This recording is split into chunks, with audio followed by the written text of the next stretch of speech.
and Meditations, page 162.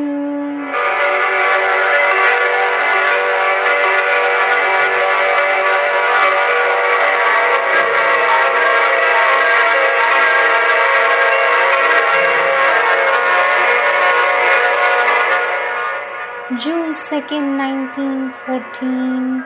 In a silent contemplation, in a mute adoration, uniting myself with all this dark and painful substance, I hail Thee, O Lord, as the Divine Saviour. I bless Thy love as the Supreme Liberator. I offer thanks for its countless boons, and I give myself fully to Thee, so that Thou mayst complete Thy work of perfectioning. Then, identifying myself with Thy love, I am nothing but Thy inexhaustible love. I penetrate all things living within the heart of each atom. I kindle therein the fire which purifies and transfigures, the fire that never burns out, the messenger flame of Thy beatitudes, realizer of all perfections. Then this very love grows silently contemplated, and turning to Thee, O unknowable splendor, awaits in ecstasy Thy new manifestation.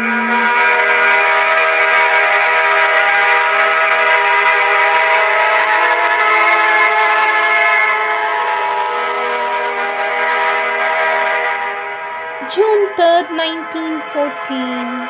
Now that the whole being is more and more deeply plunged into material activity, into the physical realization which includes such a multitude of details to be thought of and regulated, I call to Thee, O Lord, so that my consciousness turned thus outwards may constantly keep this communion with Thee, which is the source of all peace, all strength, all bliss. O my sweet Master, accomplish all the work Thyself through this individual being in its integrality, or rather, do not let anything in this individual being forget at any moment that it is only an instrument, an illusion made real for Thy intervention in it, and that Thou alone art an actest. O the benediction of Thy immutable presence.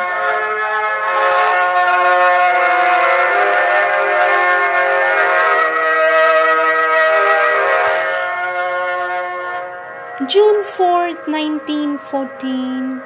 O Thou who triumphest through all obstacles, Thou shalt be in us the victory over all that would be an obstacle to the accomplishment of Thy divine law.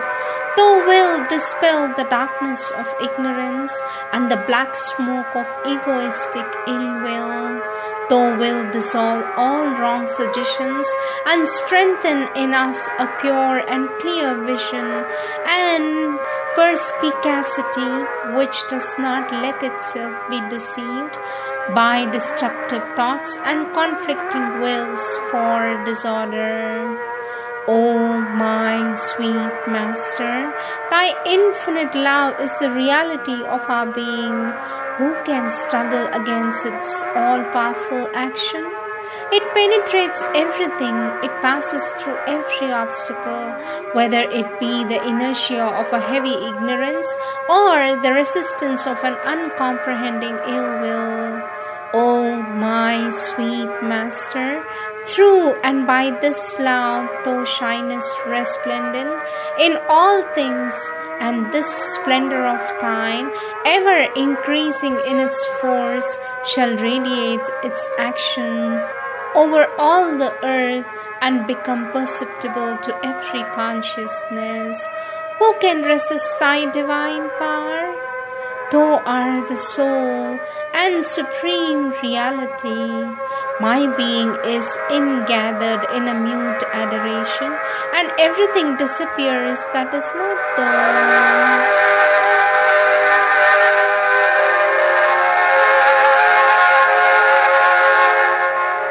June 9th, 1914. Lord, Lord, I am before Thee like an offering of flame in the blazing fire of the divine union.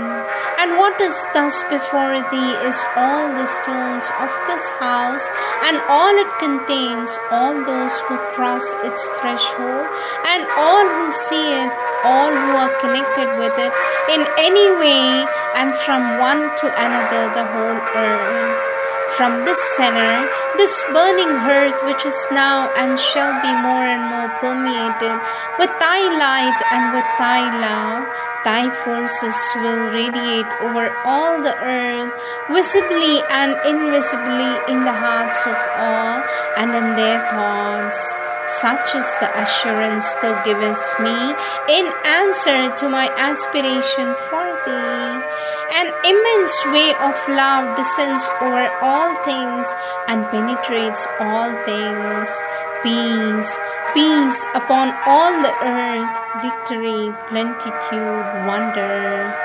O beloved children, unhappy and ignorant, O thou rebellious and violent nature, open your hearts, calm your forces, for here comes the sweet omnipotence of love. Here is the pure radiance of the light that penetrates you.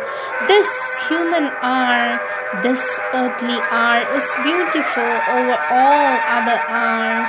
Let each and all know it and rejoice in the plenitude that is given. O sorrowful hearts and careworn rose, foolish obscurity and ignorant ill will, let your anguish be calmed and effaced. Lo, the splendor of the new word arrives. Here am I.